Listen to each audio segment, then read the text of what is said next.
A vida.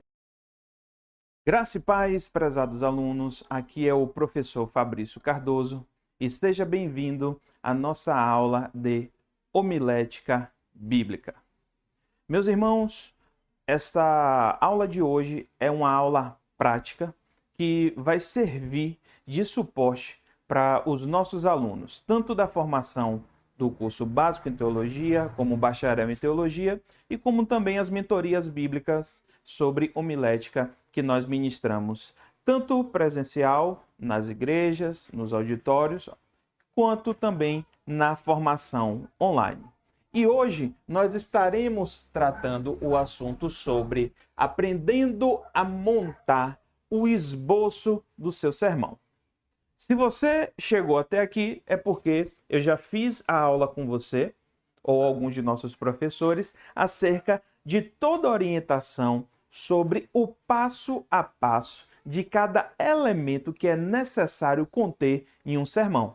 Então você já tem a apostila, você já passou pela aula recebendo toda a explicação de cada passo, de cada elemento. O nosso material, ele é um material guiado. Ele vai explicando elemento por elemento e lhe conduzindo a dissertar, de escrever na apostila, certo? Aquilo que você evidenciou de aprendizagem para aquele elemento e já manifestar ali a capacidade de reproduzir esse conteúdo. Então, esse vídeo aqui será um reforço e uma forma de aprendizagem guiada também. Então, nós vamos aqui esboçar, eu vou tratar com vocês aqui no quadro agora, cada elemento necessário para a composição de um sermão. Você recebeu a instrução para fazer uma atividade, para você entregar um esboço de um sermão e nos enviar para que a gente possa estar avaliando e validando o seu aprendizado, ok? Então, eu vou colocar os elementos desse sermão em destaque, em vermelho, e a descrição deles em azul para facilitar o seu aprendizado. Primeiro ponto que nós tratamos é a questão da autoria.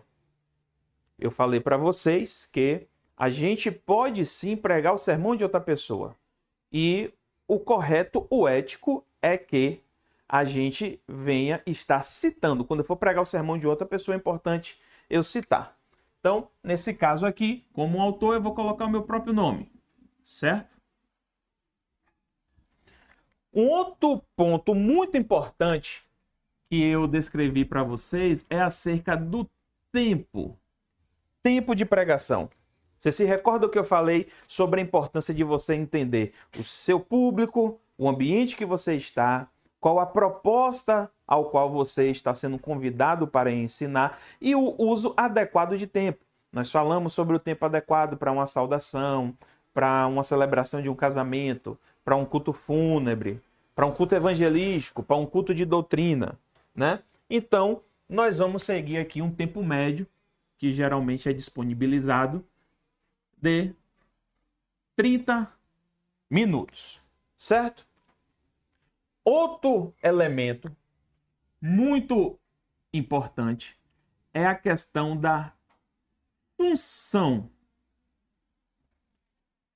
Nós aprendemos que o sermão tem inúmeras funções e que a função ele é o efeito que eu quero reproduzir de conhecimento no meu público acerca dentro daquela temática. Lembra sobre o que eu falei de nós não sermos o Rambo ali na metralhadora atirando para todo lado? Então, assim, meu sermão ele precisa ser lógico, ele precisa ser racional, ele precisa ter uma linha de raciocínio. Então, nós aprendemos que esse sermão ele pode ser com a proposta ética ou moral, ela pode ter uma proposta de estudo bíblico ou teológica e ela pode ter também uma proposta motivacional. Então, nós vamos aqui, né, citar a questão do objetivo, né, da ética e da moral. E uma outra classificação importante também é a questão do tipo do sermão. Se ele será temático, se ele será textual, se ele será expositivo ou se ele será biográfico. Como o nosso tempo não é extenso e a nossa proposta não é de enfadar você, então nós vamos usar do recurso do sermão textual. Certo? Porque aí eu consigo abordar de uma maneira mais prática o que eu preciso para vocês. Eu falei também sobre as questões de tema e texto. Certo? Tema e texto. Se você tem um sermão textual, não necessariamente você tem a obrigação de colocar um tema ou um título nesse sermão. Se ele é temático, lógico que você precisa. Então, fica ao seu critério. Como nós estamos fazendo algo para facilitar o seu aprendizado, então eu vou usar como base o texto de João 3:16.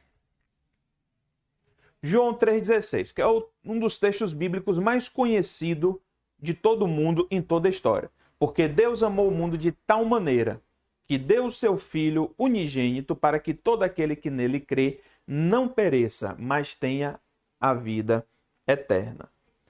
Então, nós já temos autor, tempo, função, o tipo, o tema.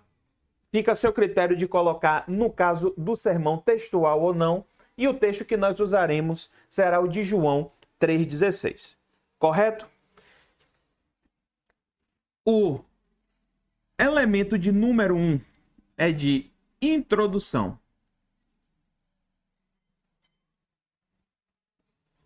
Da dissertação do seu sermão.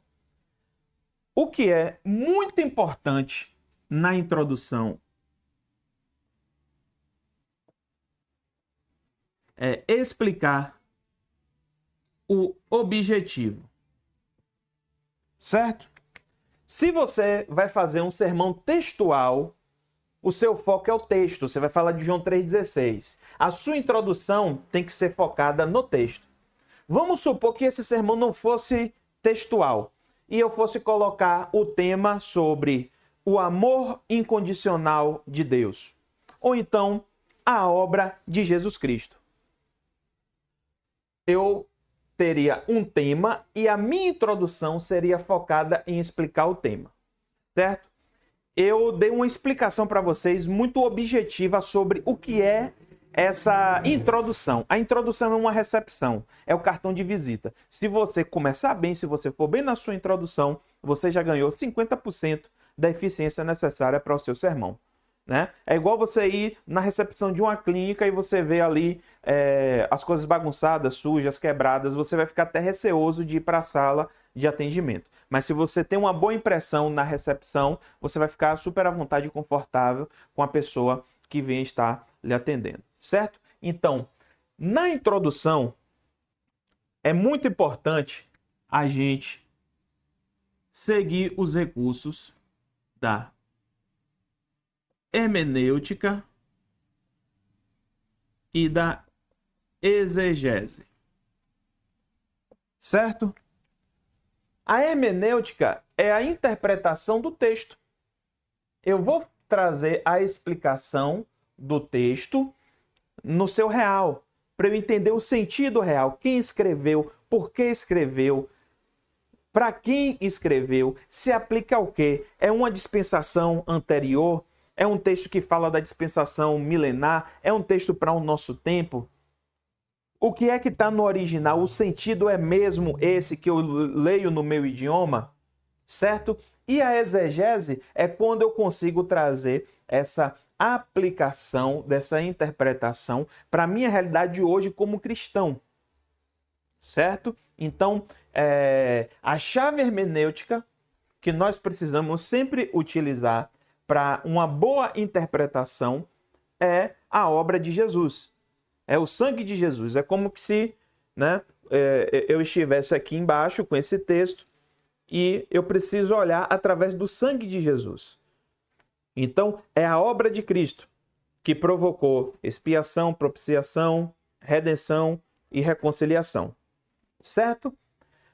Dentro desse contexto, eu preciso também analisar o pano de fundo, né? Em qual contexto que isso está inserido, né? O que é que vem antes do texto? O que é que vem depois do texto? Qual o cenário desse texto? Por exemplo, o capítulo 3, ele começa falando acerca do diálogo que Jesus tem com Nicodemos, com um mestre da lei. Então, ele chega a essa conclusão no fechamento daquele diálogo, falando sobre o objetivo, né? Os judeus estavam aguardando o Messias. Então, ele vem ali justificando a obra do Messias. Ele vem chegando dizendo assim, porque Deus amou o mundo. Esse mundo não é o mundo de não é o mundo de Abraham, não é as coisas provenientes da terra. É o mundo é o mundo homem, que está relacionado à criação de Deus. Né? Deus amou o mundo, Deus amou todas as pessoas, Deus amou até quem você não gosta. Deus amou o seu opositor, Deus amou o seu inimigo, Deus não é separatista. Deus amou os gentios, amou os judeus. Então, porque Deus amou o mundo de tal maneira. De que maneira foi essa? De maneira incondicional.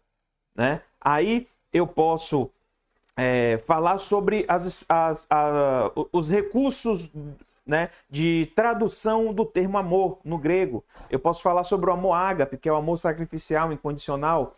Eu posso falar sobre o amor philos, o amor fraternal.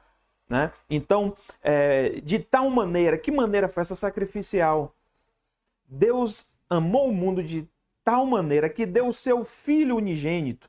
Né? Então, por que Deus teve que dar o seu Filho? Né? O porquê que tinha que haver derramamento de sangue? O porquê que tinha que haver uma compensação para remissão de pecados através do sacrifício de uma vida? Então, você consegue, através disso, entrar na cristologia, entrar na obra de Cristo.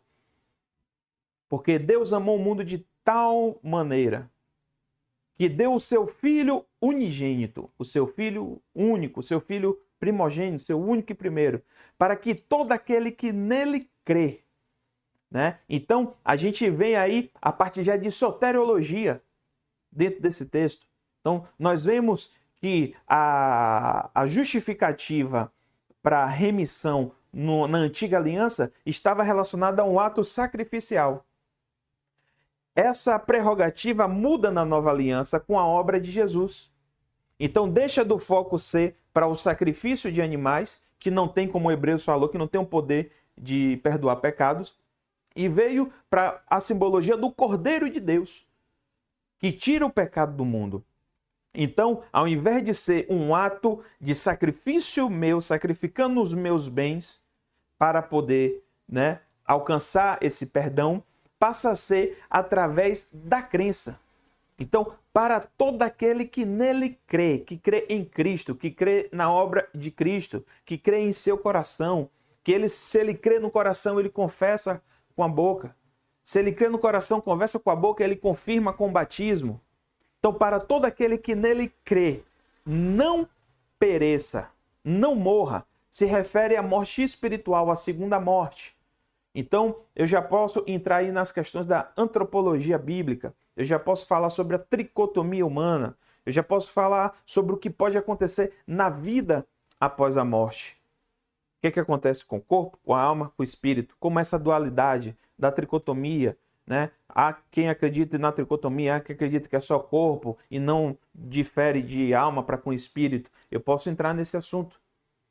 Porque Deus amou o mundo de tal maneira que deu o seu Filho unigênito para que todo aquele que nele crê não morra, não pereça, mas tenha vida eterna. Que vida eterna é essa? Como funciona essa vida eterna? Aí eu já posso também puxar esse texto aí para escatologia.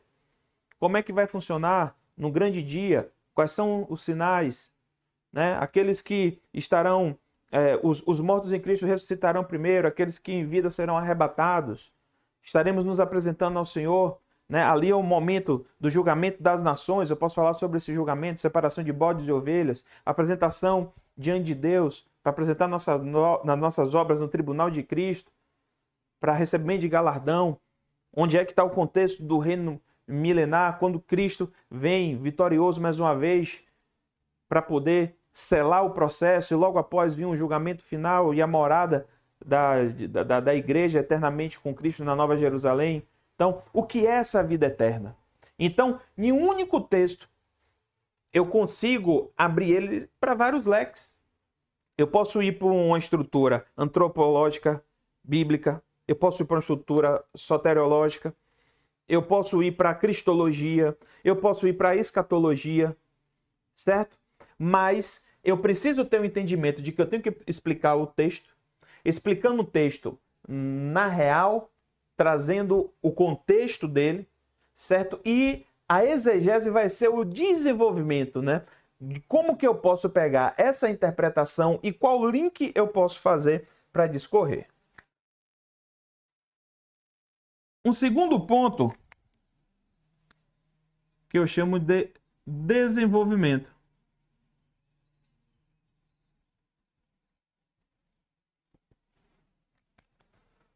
No desenvolvimento é o dissertar da sua mensagem, certo? Eu expliquei para você aqui já a introdução e já falando uma série de coisas que você pode falar no seu desenvolvimento. Uma série de itens que você pode incluir aqui. Mas vamos colocar aqui uma situação bem curta e bem objetiva, onde nós falaríamos sobre o amor de Deus de tal maneira. Então, vamos supor que eu vou falar aqui no meu sermão sobre os tipos de amor. O ágape, o philos e o eros. Eu falei para você uma série de pontos. Porém, se eu for explicar aqui para vocês, por exemplo, a perspectiva escatológica, a perspectiva antropológica acerca da tricotomia humana, vai levar uma pesquisa gigante. Vai ser um sermão gigante. Então, vamos supor que eu vou falar dentro desse sermão sobre os tipos de amor, explicando o texto, o contexto, e vou focar sobre o amor de Deus. O amor de Deus. Então, eu posso introduzir o meu desenvolvimento justificando da razão do amor de Deus, que muitas pessoas têm a perspectiva sobre Deus ser um juiz, sobre aquele que julga, aquele que pune. Mas Deus não é só o juiz que pune, que julga, ele também é o que ama.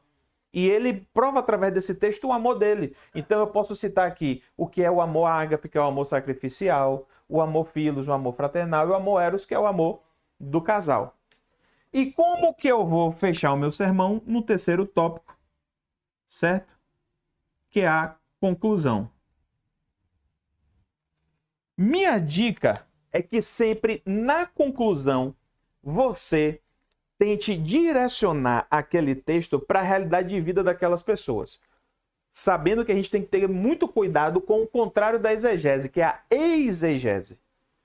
Eu corro o risco de pegar esse texto e transformar ele em uma coisa que não tem nada a ver para justificar minha razão ou minha afirmação. Certo? Então, muito cuidado nisso daqui. Mas eu preciso conseguir transformar tudo isso que eu falei em algo direcionado para a pessoa, para eu cumprir minha homilia. E todo fechamento de sermão tem que conversar com Cristo. Certo?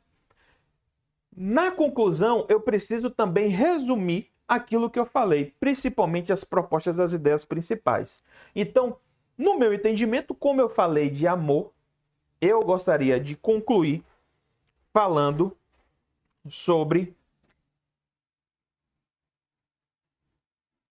Deus te ama. E, por isso, ele enviou Jesus para a cruz do Calvário. Eu não vou escrever aqui o detalhe. Eu vou encerrar o meu sermão falando que a forma que Deus amou a humanidade foi tão grande ao ponto de dar o que era de mais precioso e importante para ele. Eu posso aqui fechar citando Isaías 49, quando Isaías fala que pode até que uma mãe que amamente o seu filho se esqueça dele, mas eu, Senhor, não vou me esquecer de você. Então é uma forma de você direcionar o discurso para as pessoas. Então você que tem dúvida, você que não se sente que é amado, você que nunca foi abraçado, você que está desnorteado na vida, entenda, Deus, ele tem um amor por você, ele fez algo por você, ele se importa com você e ele quer ter um relacionamento pessoal com você. Fiz com que aquele texto falasse com as pessoas. E eu vou falar sobre a obra de Cristo, porque nós somos cristãos. Todo o nosso discurso tem que conversar com Jesus. Se o meu sermão não é possível conectar para falar sobre Jesus, ele foge do objetivo da proposta de ser uma pregação bíblica para ser feita em púlpito. Você pode fazer um seminário, você pode fazer um aspecto, né, dentro de um estudo bíblico, em algo específico, e todo tipo de conhecimento, né, ele é importante para nós. Mas a nossa proposta aqui é pregar o máximo possível próximo da Bíblia. Não sejamos hipócritas de dizer que eu só prego Bíblia, né? Que às vezes a gente prega outras coisas fora do foco. Mas tentar o máximo possível trazer um sermão cristocêntrico. Um sermão que fale sobre Jesus. Então, o amor de Deus é tão grande que entregou Jesus para que você não morra, para que você tenha uma vida eterna.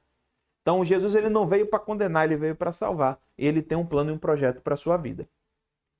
Deu para entender? Deu para compreender? Essa aqui é uma estrutura básica, certo? Isso aqui não é uma estrutura acadêmica, não é um processo com todos os elementos necessários, mas isso aqui é o básico. A nossa teologia é uma teologia que tenta focar para as questões práticas, operacionais, ministeriais. Eu quero propor aos meus alunos para que eles se tornem obreiros ativos. E mediante a circunstância do que a gente vê hoje no ambiente cristão brasileiro, em nosso tempo, se a gente tiver pessoas conseguindo entender isso daqui, a gente vai ter um avanço gigantesco. Se os nossos pregadores subirem entendendo esses elementos, autor, tempo, função, tipo, tema, texto, introdução, desenvolvimento, conclusão. Introduzo falando sobre o texto, explico o contexto, dou uma passeada na hermenêutica, na exegese, desenvolvo, coloco 3 ou 4 tópicos e fecho, sempre tentando direcionar o discurso para com o meu público e concluindo com Cristo. Essa é a nossa proposta e é nisso que nós acreditamos que vocês seguindo, vocês terão sucesso na trajetória de pregação de vocês. Está aí disponível. Vou sair um pouco aqui do cenário para ficar todo focado nele, para que você tire um print da tela aí e servir como material de orientação e de guia para que você possa estar desenvolvendo o seu sermão. Deus continue te abençoando. Espero que você tenha chegado até aqui, até este momento final, certo? Que você tenha conseguido aprender algo nessa aprendizagem guiada para a montagem do sermão. Se você teve qualquer dúvida, fala conosco. Se você não faz parte da nossa estrutura de formação e tem alguma dúvida, uma sugestão, uma crítica, pode colocar aí nos comentários. Deus continue abençoando e até o nosso próximo vídeo. Deus abençoe, graça e paz. Escola Bíblica, caminho, a verdade é o alcance, você não está